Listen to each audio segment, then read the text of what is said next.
സമുദ്ര നിരീക്ഷണത്തിനും ശത്രുപക്ഷത്തെ കപ്പലുകളുടെ നീക്കങ്ങൾ നിരീക്ഷിക്കുന്നതിനുമായാണ് യുഎസ് സൈന്യം ഗ്ലോബൽ ഹോക്ക് ഡ്രോണുകളുടെ നാവികസേനാ പതിപ്പായ MQ-4C ട്രൈറ്റൺ ഡ്രോണുകൾ ഉപയോഗിക്കുന്നത്.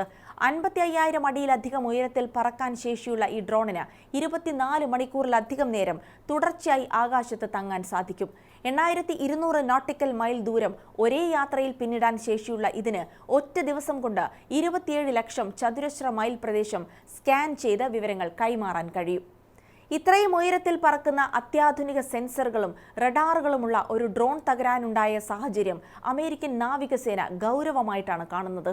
നിലവിൽ ലഭ്യമായ വിവരമനുസരിച്ച് അവശിഷ്ടങ്ങൾ കണ്ടെത്താനോ തകരാനുള്ള കൃത്യമായ കാരണം എന്താണെന്ന് സ്ഥിരീകരിക്കാനുള്ള അന്വേഷണങ്ങൾ നടക്കുകയാണ്.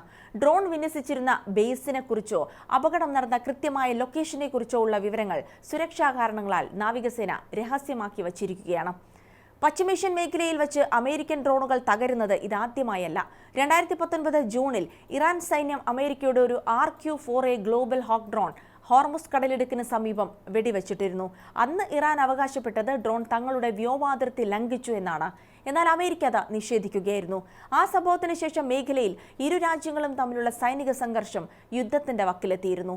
ഇപ്പോഴത്തെ ഈ MQ-4C ട്രൈറ്റൺ അപകടം പശ്ചിമേഷ്യയിലെ ചെങ്കടൽ, ഗൾഫ് ഓഫ് ഒമാൻ തുടങ്ങിയ തന്ത്രപ്രധാന മേഖലകളിൽ അമേരിക്ക നേരിടുന്ന വെല്ലുവിളികളുടെ മറ്റൊരു ലക്ഷണമായാണ് വിലയിരുത്തപ്പെടുന്നത്.